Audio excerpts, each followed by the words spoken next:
성경 사사기 17장 6절 말씀입니다. 사사기 17장 6절 말씀, 구약 성경 사사기 17장 6절 말씀인데요. 이 한 구절 말씀 우리가 찾아서 한 목소리로 읽어보기를 원합니다. 앞에 화면으로도 준비되어 있으니까 또 한 구절이니까 큰 목소리로 함께 읽어보도록 하겠습니다. 시작. 그때는 이스라엘에 왕이 없었으므로 사람마다 자기 소견에 옳은 대로 행하였더라. 아멘. 하나님의 말씀입니다. 오늘부터 새로운 설교 시리즈를 시작하려고 합니다. 사사기부터 사무엘하에 이르기까지 아마 추수감사절 전주까지 쭉 이어지는 그런 내용이 될 것 같은데요. 사사기부터 사무엘하까지 하나님이 이스라엘이라는 나라, 하나님의 나라를 어떻게 세워가시는지에 대해서 우리가 살펴보면서 우리의 삶을 돌아보는 시간을 가지려고 합니다. 그래서 큰 설교의 주제는 왕을 찾는 사람들이라는 주제로 이렇게 설교를 이어가도록 하겠습니다. 오늘은 첫 번째 시간으로 우리에게는 왕이 필요합니다. 이 첫 번째 설교의 내용을 나누려고 합니다. 아마 다음 주에는 두 번째 똑같은 제목의 내용이, 또 다른 내용이 이렇게 전해질 것 같습니다. 설교 제목을 듣고 되간절 무슨 말이야 라고 생각하셨을지 모르겠습니다. 우리에게는 왕이 필요하다고? 현대를 살아가는 모든 사람들에게 이 자유라는 가치는 매우 중요하죠. 사람은 누구나 자기에게 주어지는 어떤 선택과 또 자유로운 어떤 이런 결정을 통하여서 내가 존중받고 있다라는 인간의 존엄성을 확인하기 때문입니다. 그래서 더더욱 이 시대는 자유에 대한 가치를 중요하게 여기는 시대라고 할 수가 있습니다. 그렇기 때문에 우리에게 왕이 필요하다라는 이 말이 어떤 분들에게, 아니 대부분의 분들에게는 거부감으로 다가오실 수 있을 것입니다. 그런데 흥미로운 사실이 있습니다.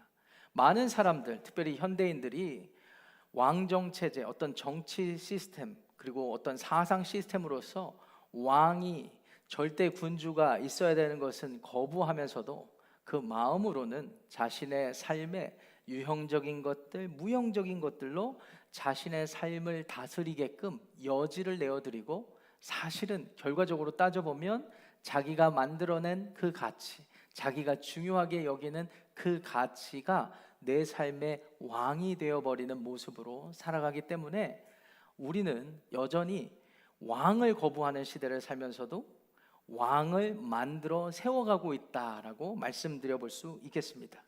분명 자유를 중요한 가치로 여기면서 선택할 수 있는 자기 자신에게 주어진 이 자유로운 선택을 가지고 유형적인 것들, 무형적인 것들, 그 가치를 만들어 거기에 속박되어 살아가기 때문에 우리는 여전히 왕정 시스템에 익숙하다고 말씀드릴 수 있을 것 같아요. 예를 들면은 사람이라는 존재가 아니라 하더라도 돈이라는 물질적인 가치, 보이지 않는다 하더라도 내가 실현하고 싶어하는 성공이라는 가치, 그 성공 너머에 내가 얻을 수 있는 명예로운 지위, 이런 것들을 중요한 삶의 우선순위 가치로 여기다 보면 그 가치에 종속되어 그것이 인생의 목표가 되어 살아가기 때문에 여전히 우리는 왕의 다스림 아래, 그와 같은 왕의 다스림 아래 살아간다라고 할 수가 있는 것이죠. 옛날같이 왕의 모습은 아니라 하더라도 우리가 사랑하는 사람을 왕으로 삼아서 살아가기도 합니다. 부부간의 관계에서도 마찬가지지만 특별히 부모와 자녀와의 관계에서 요새 시대에는 더욱더 자녀가 중요한 가치가 되어버리는 그런 시대가 아닙니까? 그렇기 때문에 자녀에게 온 사랑과 관심을 쏟아부으면서 어느덧 내가 의도하지 않게 자녀가 내 삶을 압도해버리는, 그래서 자녀의 모든 일들 아래 내가 어쩌면 종속되어 살아가게 되는 그런 시대이기도 합니다. 이런 면에서 우리는 분명 왕을 거부하며 살아가고 있지만 우리도 모르는 사이에 왕과 비슷한 우리를 다스려가는 어떠한 가치에 종속되어 살아가고 있는 것이죠. 한마디로 우리는 왕을 필요로 하지 않다라고 말하면서 왕을 세워가고 있는 삶을 살아가고 있습니다. 그런데 조금 더 깊이 생각해 보면 유형적인, 무형적인 다른 모습으로 우리의 삶을 다스려 갈 만한 왕을 세워간다라고 하지만 사실은 영적인 통찰력을 가지고 꿰뚫어 보면 사실은 우리 스스로 우리의 삶을 경영하는 왕이 되어서 스스로 내 삶의 세계에서 무엇이 중요하고 무엇이 우선이라는 가치를 판단을 하고 그 소견에 옳은 대로 살아가기 때문에 어느덧 우리는 왕을 세워가는 것이 아니라 본질적으로 우리 스스로 내 삶의 왕, 내 삶의 주인이 되어 살아간다라고 할 수가 있습니다. 말씀드린 대로 오늘부터 사사기 17장부터 시작으로 사무엘하까지 말씀을 살펴보려고 하는데요. 오늘 본문이 속한 이 사사기라는 책은요, 이스라엘 백성들이 출애굽해서 하나님의 은혜로 약속의 땅에 들어간 이후부터 펼쳐지는 내용입니다. 그런데 이 사사기의 내용을 보면 아주 흥미로운 패턴이 소개되어 있습니다. 대략 한 350에서 400년 사이에 있었던 이스라엘의 부끄러운 역사를 기록하고 있는데 읽어보면 읽어볼수록 공통적인 내용이 계속해서 이어집니다. 분명 하나님께서는 그 땅에서 구별되어 거룩한 하나님의 백성으로 살라고 말씀해 주셨는데 어느덧 이들이 그곳에 가서 그 땅 이방신을 섬기는 사람들과 동화되어서 그들처럼 말하고 그들처럼 살아가다가 결국 하나님의 심판을 당하는 일들이 생기죠. 그래서 이방 민족의 침략을 받기도 하고 자연 재해를 통해서 하나님의 경고와 책망을 경험하게 되는 것이 이스라엘 백성들의 역사입니다. 그런데 감사한 것은 이들이 하나님을 기억했다라는 거예요. 그래서 하나님 앞에 부르짖습니다. 하나님 살려주세요. 우리를 구원해 주세요. 자비롭고 은혜로우신 하나님이 그때마다 하나님의 사람을 세워서 하나님을 대리할 만한 지도자를 세워서 그들을 건져주시죠. 구원해 주시죠. 우리는 그 사람들을 사사다라고 이렇게 명했습니다. 영어로는 judges라고 이렇게 말하기도 했습니다. 하나님의 대리인으로서 리더 역할, 필요할 때마다 그 역할을 했던 것이죠. 그런데 제가 말씀드리는 흥미로운 패턴은 이것이 지속적으로 반복된다라는 것입니다. 하나님이 사사를 통해서 구원해 주시면 어느새 또 잊어버리고 또 하나님을 잃어버리고 자신의 소견대로 또 살아가며 이방신을 섬기고 이방 민족들처럼 살다가 또 경고를 받고 책망을 받고 심판을 받아요. 그럼 또 하나님께 부르짖습니다. 그럼 하나님이 또 사사를 보내주셔서 그들을 구원해 가시는데 여기서 또 사사기를 통해서 우리가 발견하는 또 다른 흥미로운 패턴이 있습니다. 이 패턴이 지속적으로 이어지면서 나중에 사사기 후반부에 가서 발견해 보니까 처음에 하나님이 들어서 쓰셨던 사사와 마지막 부분에 들어서 쓰셨던 사사에 엄청난 차이가 있었다라는 거예요.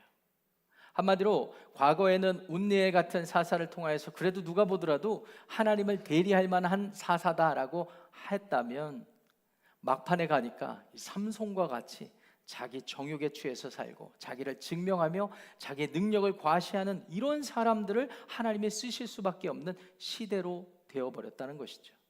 이런 의미에서 사사기의 또 다른 흥미로운 패턴을 이렇게 설명드릴 수 있을 것 같아요.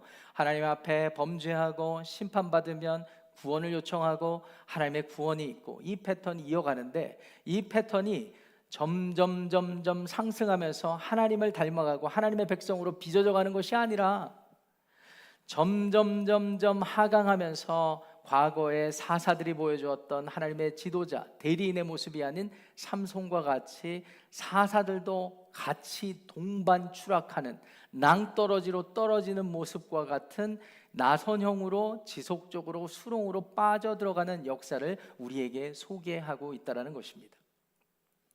우리가 함께 읽은 사사기 17장 6절 말씀, 이 6절 말씀이 포함된 17장 18장의 스토리가 여실히 그와 같은 끔찍하고 비참한 이스라엘의 영적인 상태를 우리에게 교훈하고 있습니다. 그래서 오늘부터 아마 추수감사절 전주까지 대략 한 14주 동안 우리가 우리를 다스리는 진정한 왕, 참되신 왕, 하나님에 대해서 묵상하고 우리를 돌아보는 시간을 가지려고 할 때 그동안에 제가 전했던 설교의 패턴과는 조금 다른 방식으로 말씀을 전개해 나가게 될 것 같아요. 전에는 실천적인 내용, 실제적인 내용, 적용 중심으로 주어진 시간 안에 두 가지 교훈을 나누었다면 이제는 말씀 안에서 깨닫게 되는 그 교훈을 중심으로 결론을 맺어가는 방식으로 추수감사절기 전주까지 말씀을 이어가도록 하겠습니다. 왜냐하면 오늘부터 전개되는 모든 내용들은 이야기 중심이에요. 그래서 우리가 이 이야기 속에 빠져들어가면서 우리의 삶을 돌아보고 하나님의 뜻을 살펴보기를 원합니다.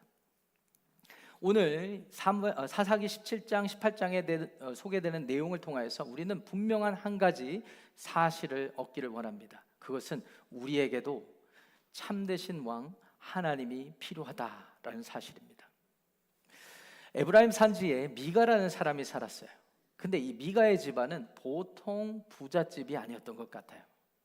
보통 이 에브라임 산지는 이 풍요롭기로 소문난 이스라엘 지역의 한 지역입니다. 이스라엘이라는 나라를 길게 지도로 펼쳐놓고 보면 중앙 산지에 속하는 곳이 이 에브라임 산지예요. 지중해에서부터 불어오는 바닷바람이 있었고요, 산지가 적절하게 위치해 있었기 때문에 그 중간에는 평지가 있었기 때문에 농사도 잘 돼요. 특별히 햇빛도 잘 받고 바람도 충분하고 또 습기도 알맞아서 포도농사가 그렇게 잘 되었다고 하죠. 그러다 보니까 다른 지역에 비해서 남쪽 지역 또 이방민족과 맞닿아 있는 북쪽 지역에 비해서 내륙 중앙 지역의 에브라임 산지는 부자들이 많았습니다. 아마 미가의 어머니도 어떠한 농사를 지었는지 모르겠지만 부가 상당했던 것으로 보입니다. 오늘 본문이 등장하는 이야기를 살펴보면 어머니가 어느 날 은 1100세겔을 도둑맞게 되거든요. 도둑맞은 것은 너무나 안타까운 일이지만 도대체 은 1100세겔이 어디서 났대? 라는 생각을 먼저 하게 되죠. 이 말은 미가 어머니 집안이 굉장히 부자였다는 것을 우리에게 간접적으로 소개하는 것입니다. 어찌되었든 부자면 뭐 하겠습니까? 그것을 노리는 사람이 있었고 그 재물이 도둑을 맞았던 거예요. 그리고 그 도둑 맞은 일이 너무나 안타까워서 이 어머니가 저주를 하기 시작합니다. 배경을 설명드리면 하나님을 믿는 백성들이 하나님의 이름을 빌어 맹세를 하며 축복을 명하거나 저주를 하면 그 말, 축복의 말이든 저주의 말이 어느 정도 유효하다고 믿는 시기였고, 그렇게 하는 축복과 저주의 말이 상당 부분 신적인 능력이 있다고 믿었던 그런 시대였습니다. 이 어머니가 내 은 1100세겔을 가지고 간 이 도둑 하나님이 저주할지어다 라고 했던 거예요. 그런데 어느 날 자신의 아들 미가가 은 1100세겔을 어머니 앞에 짜잔 하고 가져온 것입니다. 그러면서 이실직고 하죠. 어머니, 사실은 제가 가지고 갔습니다 라는 거예요. 알고 봤더니 다른 사람이 아닌 어머니가 숨겨놓은 곳을 잘 아는 가족, 범인은 가장 가까운 곳에 있다고 했던가요? 그 아들이 가져갔던 거예요. 아들이 어머니의 재산을 탐해서 그 어머니의 재산을 몽땅 가져갔던 거예요. 그런데 질문입니다. 왜 이 아들이 다시 리턴하게 되었을까요? 오늘 본문의 근거에서 살펴볼 수 있는 유일한 이유 한 가지는 어머니가 저주를 퍼부었기 때문에. 아마 이 미가라는 아들은 자신이 성공하고 싶고 형통하고 싶고 복받고 싶어 했기 때문에 어머니의 재산을 탐했고 어머니의 재산을 테이크해 갔을 것입니다. 그런데 어머니가 하나님의 이름에 맹세를 하면서 저주를 하는 것 아니겠습니까? 그러니까 어떻게 해요? 저주받으면 안 되니까 다시 리턴을 하는 것입니다. 어머니 입장에서는 다른 사람이면 저주를 받아 마땅한데 어떻게 해요? 아들이 저주를 받으면 안 되잖아요. 그러니까 자신이 뱉어놓은 말을 어떻게든 만회하려고 하는 모습이 1절부터 5절까지 이어지게 되죠. 2절 말씀 하반절에 보면 어머니가 바로 뱉었던 저주를 다시 주워 담으려고 이런 말을 합니다. 어머니가 이르되 내 아들이 여호와께 복받기를 원하노라. 다시 하나님 앞에 맹세하면서 저주를 퍼부었던 것을 다시 하나님의 이름을 맹세하면서 하나님 앞에 축복해달라고 빕니다. 그런데 이게 인간적인 생각과 마음으로 될 일입니까? 그래서 어머니가 생각한 아이디어대로 일을 진행을 하죠.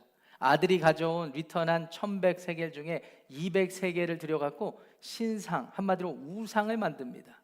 미신을 만들어서 자신의 아들을 위하여서 봉헌을 하게 되죠. 그리고 이 일, 내 수고와 노력과 내 메이크업하는 과정을 통해서 하나님 제발 내 아들에게 저주를 내리지 마시고 오히려 축복해 주십시오 라는 이런 기도를 했던 것입니다. 여기서도 우리가 미가의 어머니가 얼마나 어리석고 영적으로 부패했는지를 알게 돼요.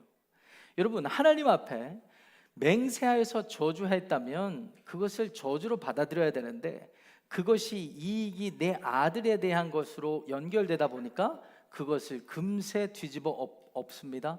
뒤집어 엎을 수 없는 것을 알면서도 자기의 수단과 방법을 동원하여서 그것을 메이크업하려고 노력합니다. 그러니까 자신의 재산 중에 상당 부분을 들여서 우상을 만들죠. 거기서 끝이 아닙니다. 이 집안에서는 왜 그랬는지 모르겠는데 산당이 존재했다고 돼 있어요. 그리고 산당에는 아론을 통해서 하나님이 주신 율법의 시스템 안에서 제사장이 이 제사를 드리는 직무를 감당하는데 제사장이 흉패에 붙이는 에봇과 드라빔이 있습니다. 그거를 자기들이 제사를 치는 하나님의 말씀을 헤아리는 도구로 사용했던 거였는데 이 어머니가 무슨 이유에선지 그것을 만들어서 산당 안에 드리고 심지어 자기 아들 중에 하나를 제사장으로 만들어서 그곳에 세워두게 되는 것이죠. 이것을 어떻게 설명드리고 어떻게 이해할 수 있을까 고민하다가 마치 이런 것과 같다고 할 수가 있습니다. 여러분들이 큰 집으로 이사를 하셨는데 야 이제 하나님이 우리에게 축복해 주셨다, 우리 가정은 형통할 거야 라고 하면서 그 집에서 제일 큰 방을 따로 떼어갖고 여기다 교회를 하나 하면 되겠다. 그리고 아들 중에 야 네가 목사해라. 그리고 그곳에 뭔가 십자가도 있어야 되고 뭔가 성물도 있어야 되니까 막 강대상도 사다 놓고 막 이런 모습이라고 할 수가 있습니다. 그런 식으로 어머니가 모든 것들을 만들어 가죠. 거기서 자란 미가라는 아들은 어때요? 같이 그 모습을 답습해서 살아갑니다. 그 모습을 보시고 하나님께서 1절부터 5절까지 소개된 그 이야기 가운데 하나님이 그들을 진단해 주시기를 오늘의 본문 말씀처럼 진단해 주시는 것이죠. 다시 한번 오늘의 본문 말씀 6절 말씀을 크게 한 목소리로 읽어보겠습니다. 시작.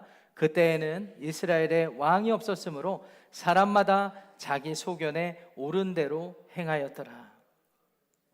여기서 말씀하시는 이스라엘에 왕이 없었다라는 것은 단순히 정치적인 시스템으로서 왕이 존재하지 않았다라는 말씀이 아닙니다. 하나님이 하시는 말씀의 참된 의미는 영적인 의미이죠.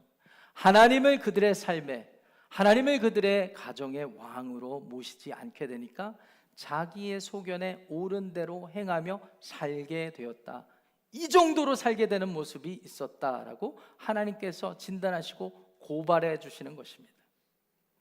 오늘 1절부터 6절까지의 말씀을 통해서 우리가 얻게 되는 분명한 교훈이 있습니다. 그것은 우리는 사람은 누구나 하나님보다 우상을 선택하며 살게 된다는 것이죠. 우리는 하나님보다 우상을 먼저 헤아려서 선택한다는 것입니다. 이것이 하나님이 우리 모두에게 전해주시는 영적인 교훈입니다. 우상이 무엇입니까? 미가의 어머니 시대에는요, 눈에 보이는 신상이라고 할 수가 있습니다. 우상이 무엇입니까? 눈에 보이는 공간, 그곳에 나를 위하여, 우리 가족을 위하여, 내 아들을 위하여, 풍요를 위하여, 형통을 위하여, 성공을 위하여 세워놓는 어떠한 것들이라고 할 수가 있습니다. 하나님은 분명 살아계신 분이시기 때문에 우상이 될 수 없죠. 그러나 사람들이 하나님을 믿는다라고 하면서도 우상을 만들어 결국 자기 자신을 위한 삶을 살아가게 되는 것이죠. 미가는 어떠했습니까? 그것이 잘못된 것을 분명 알았을 텐데 어머니 돈을 탐하였다가 다시 리턴을 하는데 그 이유가 어디에 있어요? 내가 어떻게 될까 봐, 내가 저주를 받을까 봐 두려워서 리턴했던 거예요. 하나님을 두려워한 게 아니에요. 하나님을 경외했던 게 아니에요. 내가 어떻게 될까 봐 나를 중심으로 생각하고 자기 소견대로 판단하다가 그렇게 리턴한 거예요. 어떤 사람들은 그 모습을 보고 야, 미가가 정직한 사람이야 라고 판단할 수 있겠죠. 그 모습만 보고. 또 어떤 사람들은 어머니가 저렇게 정직하게 잘못을 구하면 용서해 줘야지 이렇게 할 수 있겠죠. 그렇게 되면 얼마나 좋았겠습니까? 그런데 미가의 마음은 그런 게 아니었어요. 내가 혹 저주받아서 잘못되면 안 되니까 위턴했던 거예요. 만약 엄마가 맹세해서 저주하지 않았다면 끝까지 낼름했을 사람이 미가입니다. 미가의 어머니는 어떻습니까? 미가의 어머니는 하나님의 이름을 이렇게 칭할 정도로 하나님에 대해서 익숙한 여인이었어요. 우리 식으로 말하면 어려서부터 모태신앙으로 태어났고 4대, 5대째 하나님을 믿는 믿음의 집안에서 살았기 때문에 이런 경우에는 어떻게 해야 되는지를 관습적으로 알고 있었던 거예요. 어떻게 해요? 하나님 저주해 주세요. 저주해 주세요. 완전히 쫄딱 망하게 해주세요. 근데 웃긴 것은 그것이 아들이라는 사실을 알게 되고 금세 그 기준을 바꾸어 버리죠. 하나님을 경외해서 살았던 것이 아니라 하나님의 정의와 공의대로 이루어지기를 원하며 살았던 것이 아니라 실상은 자기를 위해서 산 것입니다. 자기의 아들이 잘 되게 해달라고 바로 말을 바꾸어 버리죠. 그리고 그것을 위하여서 많은 수고와 노력과 재물을 들여서 한 일들이 있습니다. 결론적으로 미가와 미가의 어머니를 통해 우리는 하나님이 아니 하나님을 믿는다고 하면서도 우상을 만들어 섬기는 존재가 인간이란 존재구나라는 사실을 알게 되는 것이죠. 이유가 어디에 있습니까? 하나님을 왕으로 인정하지 아니하고 자기의 소견대로 판단한 대로 행하였기 때문이라고 하나님이 우리에게 말씀해 주시는 것입니다. 이스라엘 백성들이 출애굽하여서 시내산에 다다랐을 때 하나님께서 모세에게 십계명을 비롯한 많은 율법의 규례들을 주시죠. 십계명에 우선적으로 나오는 계명 1계명과 2계명이 있습니다. 첫 번째로 나오는 게 더 중요하다고 생각을 해보면 1계명과 2계명에 우리가 귀 기울일 필요가 있습니다. 귀 기울이면서 들여다봤더니 이 계명이 그 말씀 같고 2계명이 1계명과 같아 보여요. 1계명 무엇입니까? 너는 나 외에 다른 신을 두지 말라. 2계명은 무엇입니까? 우상을 만들어 섬기지 말라. 우리가 언뜻 생각할 때 이게 똑같은 의미이고 똑같은 말씀 같은데 하나님이 왜 이것을 구분하여 주셨을까? 여러분, 시내산에서 하나님과 독대하는 모세의 시간이 길어지자 이 밑에 기다리던 이스라엘 백성들이 이제 조마조마해지기 시작합니다. 긴장하기 시작합니다. 왜 그랬을까요? 이 사람들은 평생을 노예로 태어나서 노예로 자랐던 사람이에요. 군사력을 가지고 싸워보지도 못한 그런 사람들이에요. 그런데 그 숫자가 장정만 60만 명이나 돼요. 근데 그 사람들이 완전히 노출되어서 광야를 지나서 지금 시내산에 왔으니까 이방 민족들이 그들을 침입하고 그들을 노략하면 어떻게 합니까? 모세가 올라가서 체류하는 시간이 길어지면 길어질수록 불안해지는 거예요. 그 사람들이 아론에게 무엇을 요구했습니까? 뭐라도 해보라고. 이러다가 우리가 잘 되고자 해서 여호와 하나님을 따라서 나왔고 모세를 따라서 나왔는데 이러다 우리가 저주받아 망하게 생겼다고. 형통을 위해서 우리가 이렇게 왔는데 저주받아서 망하게 생겼으니까 뭐라도 해보라고. 아론이 여론에 압도당해서 했던 일이 있죠. 그것이 무엇입니까? 자기가 가지고 있는 금부치, 은부치 다 가지고 오세요. 아마 아론이 깜짝 놀랐을 것입니다. 야, 무슨 노예들이 이렇게 금이 많아? 금방 뚝딱뚝딱 금송아지를 하나 만들어서 짜잔 하고 백성들 앞에 내다 놓고 그 아론이 했던 말이 있습니다. 유명한 말이 있죠. 자, 이것이 너희들을 출애굽하게 해주신 여호와니라 라고 말했던 것입니다. 아론은 한 번도 하나님을 부정하지 않았어요. 하나님이 없다라고 그렇게 설교하지 않았어요. 이스라엘 백성들 역시 하나님을 저버리지 않았어요. 그런데 불안하고 염려하고 걱정했던 나머지 자신들의 눈앞에 자신들의 실제적인 마음을 위로해주고 나에게 평안을 주고 형통한 마음, 감정을 줄 무언가를 원했던 것뿐이에요. 성경은 그것을 우상이라고 말씀합니다. 하나님은 그것을 빤히 알고 계셨기 때문에 10계명의 1계명과 2계명을 구분하셨던 것입니다.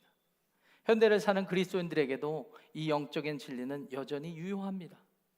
모태신앙으로 태어나고 교회에 간습적으로 습관적으로 수년 동안 섬기고 많은 일들을 하고 미가 어머니처럼 수많은 재산 헌금을 드리고 봉사활동도 하고 많은 일들을 하면서 여전히 우리의 마음의 중심이, 그 마음의 중심의 기준이 나의 삶의 형통, 나의 삶의 저주를 두려워하는 그 기준으로만 되어서 결과적으로 보니까 자기의 소견대로 판단하고 자기의 소견대로 인생의 방향을 잡아서 나아가는 모습이 있기 때문에 그 모습이 어떤 모습이든지 하나님이 보실 때는 우상을 만들어 간다라고 보신다라는 거예요.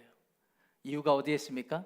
하나님을 왕으로 인정하지 않고 자기의 소견에 옳은 대로 판단하며 살아가기 때문에 그런 일이 일어났다라는 것이죠. 내가 믿는 하나님, 참된 신앙을 믿고 있는지 아닌지 무엇을 보면서 분별할 수 있을까요?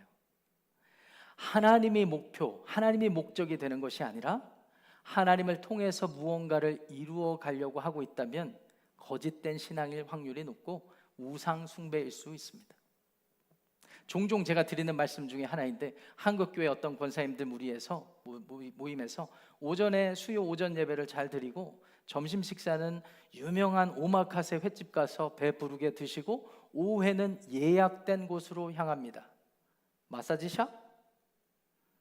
아니요, 점집으로 향해서 같이 내 아들이 어떻게 됩니까? 내가 투자한 주식이 어떻게 됩니까? 이런 것들을 묻는 시대라고 하죠. 저도 전에 들었어요. 하나님을 빼고 다른 것들을 놓으면 뭐라도 설명이 되는 신앙생활의 패턴이 있다면 저와 여러분 역시 우상을 만들어 섬겨가는 것뿐입니다.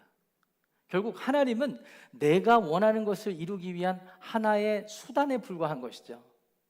그런데 반대로 상황이 어떠하든지 내가 저주를 받아서 되게 힘들어 보이는 그런 삶의 모습을 갖춘다 하여도 내 삶의 궁극적인 소망이 하나님이신 것을 알게 되면, 구약성경에 소개된 요셉, 구약성경에 소개된 욥, 예레미야, 이런 사람들은 상황의 유무, 상황의 유불리에 따라서 좌지우지되지 않고 오직 하나님의 뜻을 위하여 하나님 한 분, 살아계신 분, 인격적인 분, 내가 그분 안에서 답을 얻겠다라고 추구하며 살아가는 사람들은 진정한 참된 신앙인의 삶을 살았다고 할 수가 있습니다. 여러분, 오늘 말씀, 선포된 말씀을 통하여서 우리의 영이 깨어나기를 원합니다. 여러분 스스로 한번 들여다보세요. 나는 무엇을 위해 살아가고 있는가? 나는 하나님을 믿는다라고 하는데 진짜 내가 하나님을 신실하게 믿고 살아가고 있는가? 아니면 하나님을 통해서 뭔가를 이루려고 하고 있는가? 우리가 반드시 깨달아야 되는 영적인 진리는 우리는 하나님보다 언제나 우상을 선택한다는 사실입니다. 이런 삶을 사는 사람들은 무엇을 하여도 그 삶에 하나님보다 자신의 영광을 위해서 살아가게 되죠.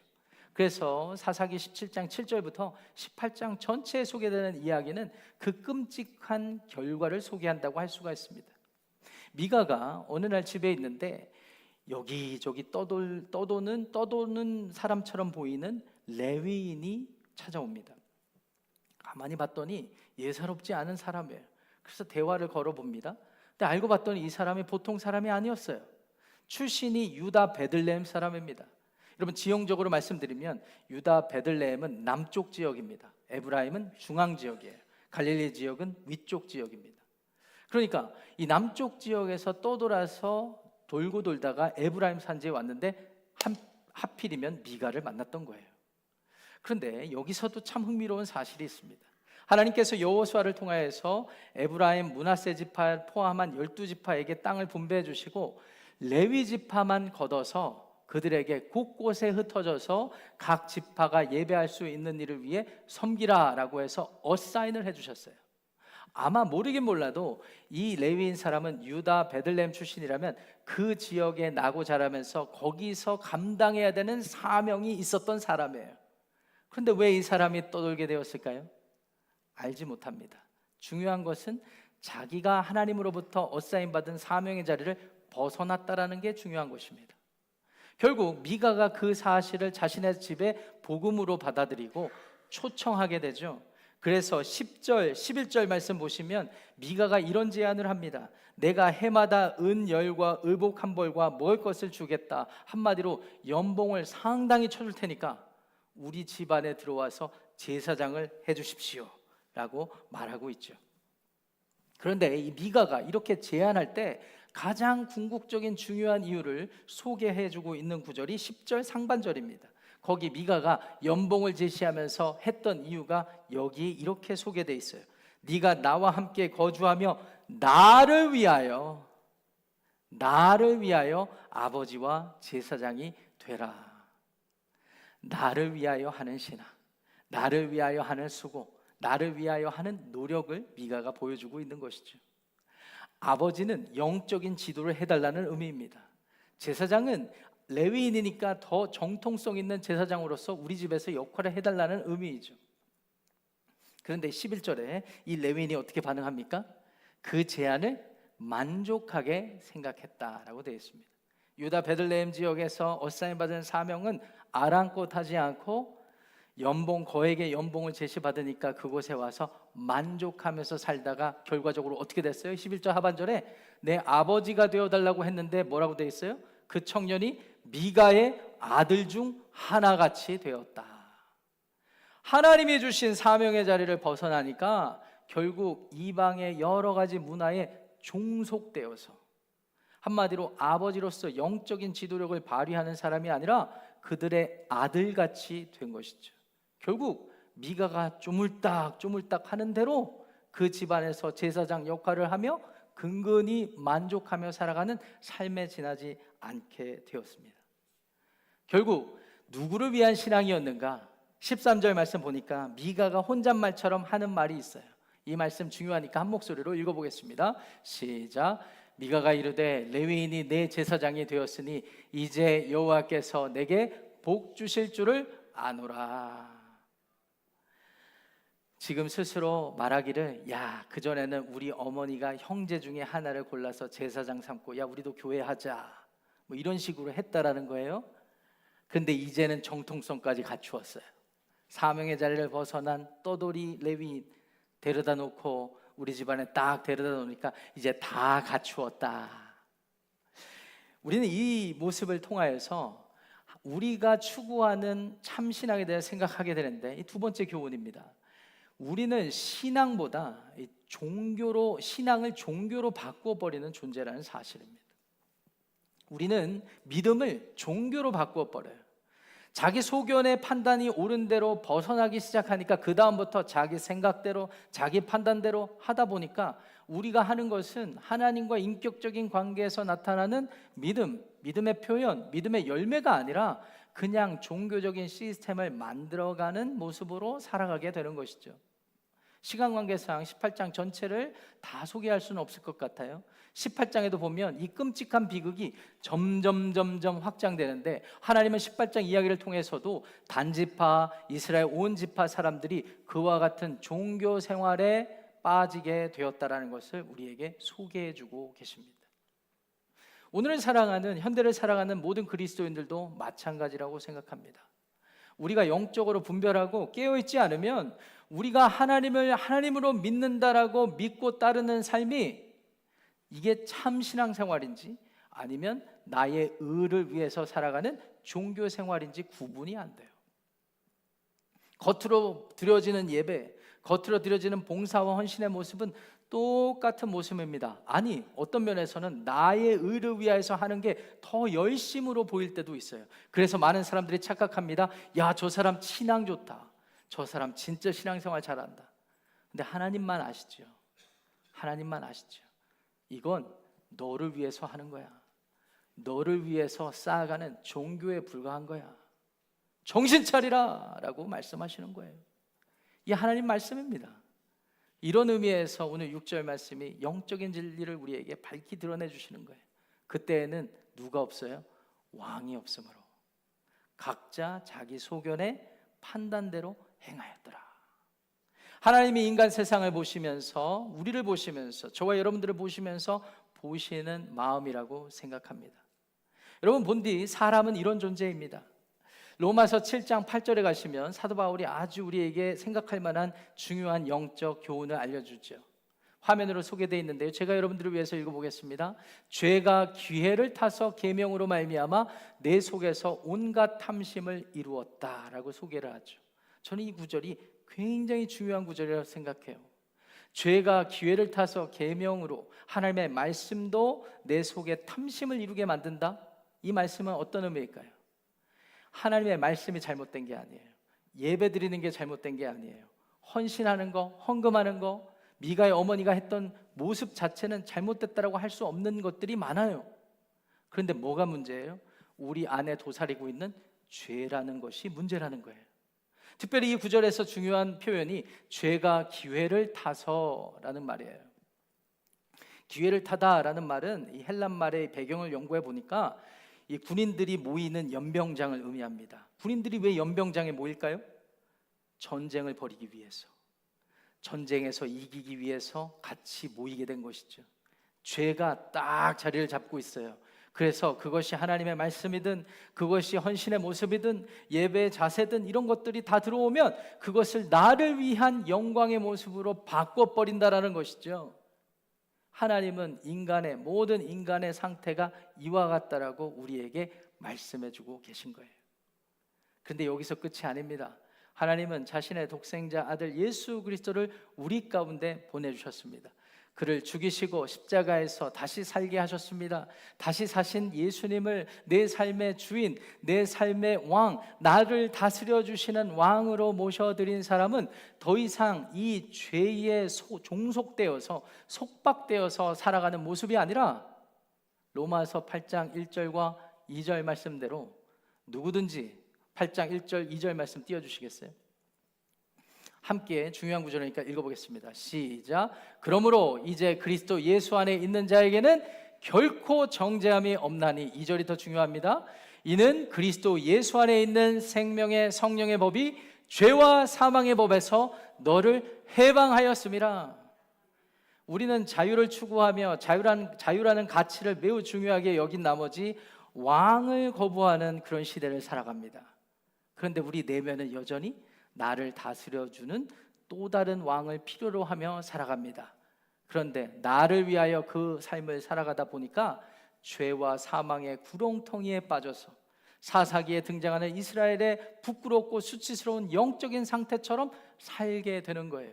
우상을 만들고 종교 생활을 하며 사는데 하나님은 우리에게 선포하세요. 왕이 필요하다고, 내가 다스려 주겠다고, 너희들을 위하여 너희들 생각과 경험대로 살아가다가 죄와 사망의 법에서 종속되어 속박되어 살지 말고 하나님이 허락해 주신 독생자 아들 예수 그리스도를 통해서 우리 가운데 이루어진 생명의 법 안에서 해방시켜 주겠다. 할렐루야. 오늘 예배에 참여하신 모든 분들, 여러분들의 삶을 한번 돌아보시기를 바랍니다. 그리고 여러분들의 생각의 패턴과 여러분들이 뭘 중요하게 여기고 자랑하고 있는지 생각해 보시기를 바랍니다. 혹 여러분들이 하나님을 부정하고 있지는 않은지, 나아가서 내 소견의 판단대로만 생각하고 살아가고 있지는 않은지 점검해 보시기 바랍니다. 그리고 동의가 되신다면 오늘 말씀을 전해주시는 하나님 아버지, 그의 아들 독생자 아들 예수 그리스도를 마음 열어 여러분들의 삶을 통치하는 다스리시는 참된 왕 주인으로 믿고 따르며 새롭게 시작하는 한 주 복된 삶, 형통한 삶을 누리게 되시기를 주님의 이름으로 간절히 축원합니다.